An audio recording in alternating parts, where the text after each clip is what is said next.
viewers of Wasteland TV. Mike is here today to talk about Wasteland TV. Because Katie asked us to do this special interview with Mike for Wasteland TV, which hasn't been updated in God knows how long. Oh, it's a year. That's right. It's been COVID. With that, and talk about the history of Wasteland TV. Well, Wasteland TV, of course, started on Channel 26. Created by Matt Burkett? Created by Matt Burkett. Not really. Modesto Public Access. Back then, it was on 10th Street, downtown Modesto.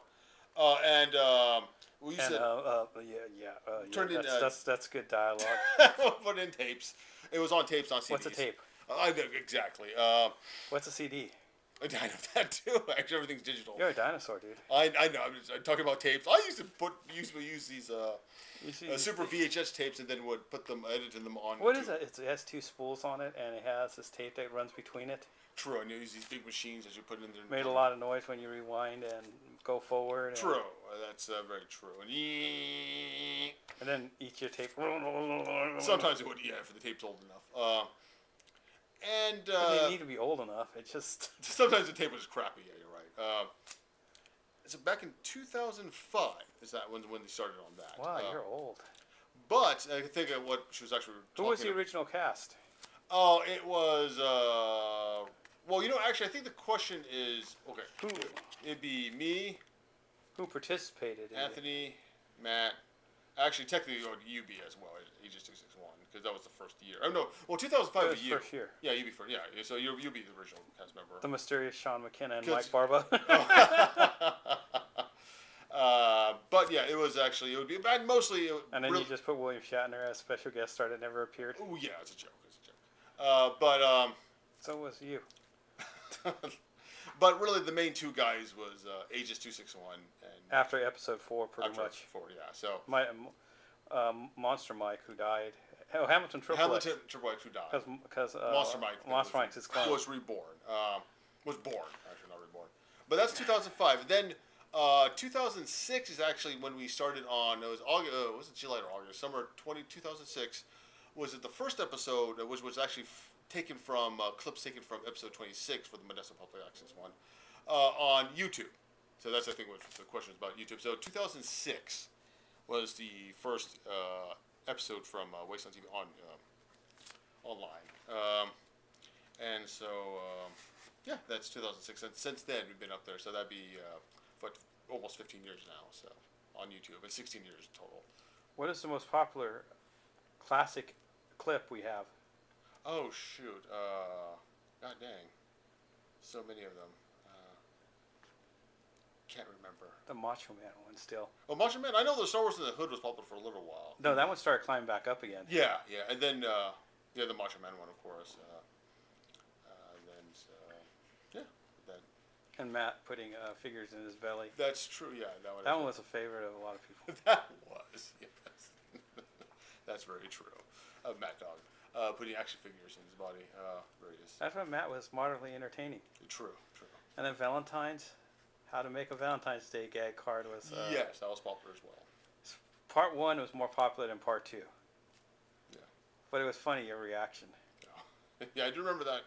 That was actually filmed in Matt's apartment. With that. Remember when he gave you the Valentine? Your reaction? Yes, I do. I do remember that. That was so awesome. Matt told you he filled it himself?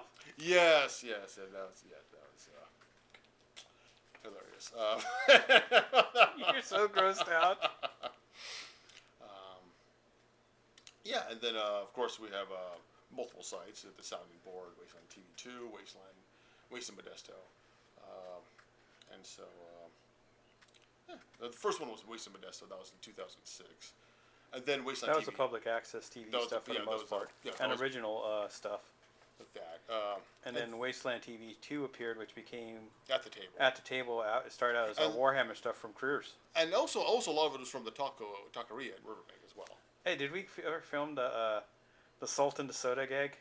Yeah, it even had commentary on it. Oh, you hated that one. Yes, I did. You fuckers! No, that was even actually even had commentary by Matt Dog. Oh yeah, that was great. You fuckers! Which one of you guys put salt in my soda? Yes, I do remember that as well.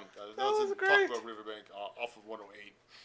And then, of course, like the episodes on Public Access were exactly 28 minutes and 30 seconds.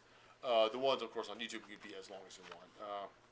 Not at that time. Not. It used to be. It has to be 10 minutes. 10 minutes originally. Yeah, which were originally 10 minutes, and then after a while, they allowed you to be as much long as you wanted. No, it was 15, and then it went to 20, and then it kept going up and up. Yeah. Hour, and now it's as long as you want. Yeah. So that was interesting. That was kind of an interesting time where it hadn't been like within 10-minute range. But the funny part is, YouTube's still audience is still 10 to 15 minutes. It's Blitz Media. It is. Still. Yeah. Usually they're not long. They're not an hour long, unless they're a podcast or something. And even podcasts are cut down to 10 minutes by topics. True. Yeah, that's true, because they go from topic to topic to topic. They don't stay on the same topic for an hour.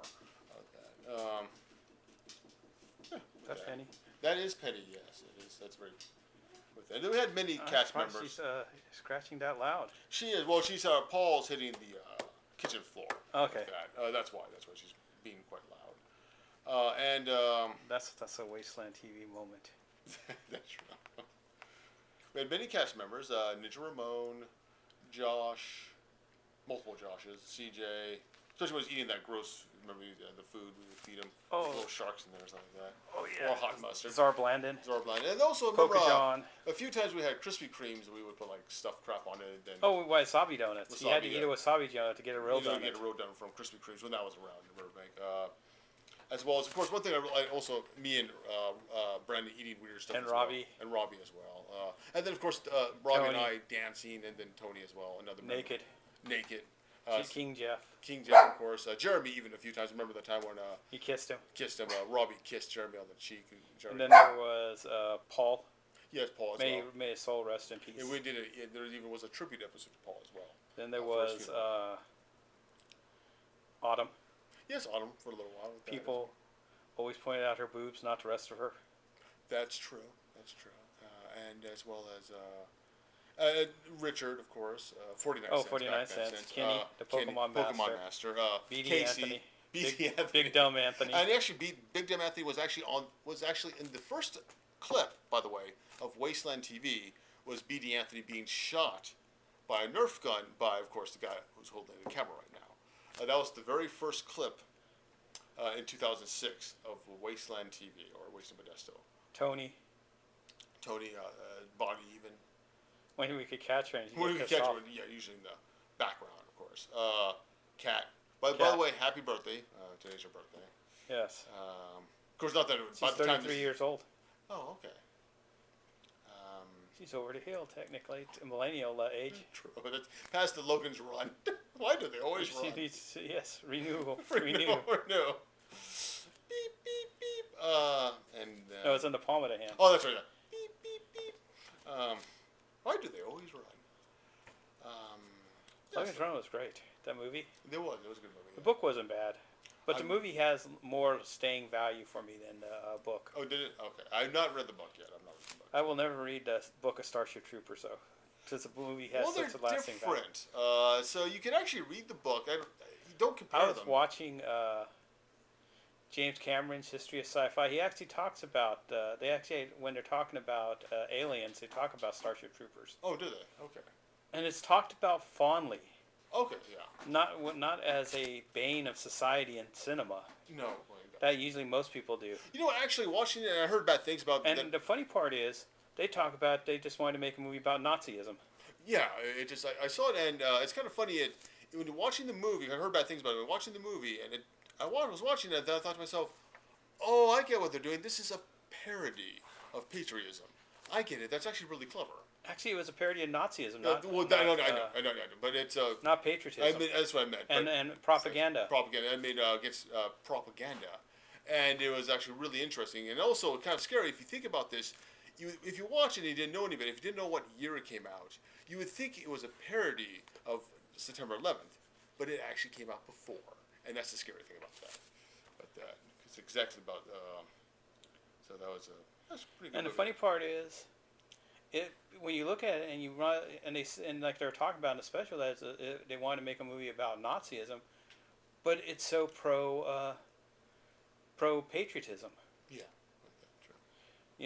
about the military being good, and that's how you become a citizen. Yeah, well, that's from the book as well, where you actually have to, if you want to be a citizen, if you want the right to vote, you have to be in the military.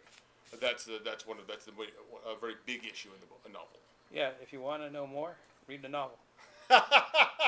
Which, by the way, they're good for different reasons. Just don't read the novel and then think the movie's going to be exactly like the novel. Then you'll be disappointed, and then that's stupid. Oh man, Mike. So what you do is that you read the book. John Creers. And then watch the movie. Remember the night we were having a big movie discussion, and then it came to that one? Yeah, I know. And Dune, too. Yeah. Dune, I said it fucking sucked. No, he loved the movie Dune. John Cryer loved the movie. So did Jim. Jim, they both loved the movie Dune. And then Mike, I don't think liked it, and I didn't like it. No, you didn't like it.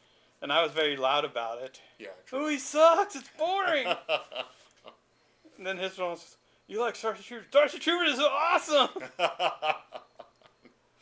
Yeah, that's right. And Jim, Mike, and John were all out going, "You should read the book." I'm not gonna read the book. It'll ruin the movie for me. Actually, I mean, I guess if you let it, it will. Yeah, if you let it. Blade Runner is a good example that I read. Oh God, yeah, those are two different. They're not even the same fucking story. Because Harrison Ford is so dislikable in that film. Yeah, because "Do Androids Dream of Electric Sheep" is what the book is called. But actually, the book is beautiful in its own way. I really like the ending where he finds the frog, right? Well, actually, remember the android chick kills his pet goat or his pet goat. Pet goat by breaking his neck, because it's kind of funny because how she's more human, even though she's not. She's an android than the actual Deckard. What, Deckard? Yeah. Yeah. As the Blade Runner. And then of course at the end he's upset, so he's in this area and he's looking around. He finds this frog and he thinks it's real. So he takes it home, puts it in a box. He's so happy that he found this real frog. And then he realized, they realized it might be a newer model android, so he's not sure. And actually, towards the end, he goes like, you know what? It doesn't matter. If you're android or a human, who cares? And it is really a difference. And I thought that was a very beautiful ending to the story. Oh, by the way, I should make it clear, in the book, the reason why it's so important to have livestock or real animals is because they're so rare. So it's kind of like the idea of on Soylent Green having fruit, how that fruit's like it's so hard. And real meat. And real meat. Where that was like, that's really... And real silverware, remember? Yeah, I know, and real silverware. When he goes through, he goes, yeah, the guy died. They're not going to eat this. I took this from the refrigerator. Look, real meat. Right, that's true. Real vegetables. Real vegetables, yeah. And then Edward G. Robinson, oh, this is good. I even got real silverware, too, so we could eat like kings. True. And so it's very similar to that dystopia, where this is so overpopulated, you freaking, everything's out of resources, or you have nothing left.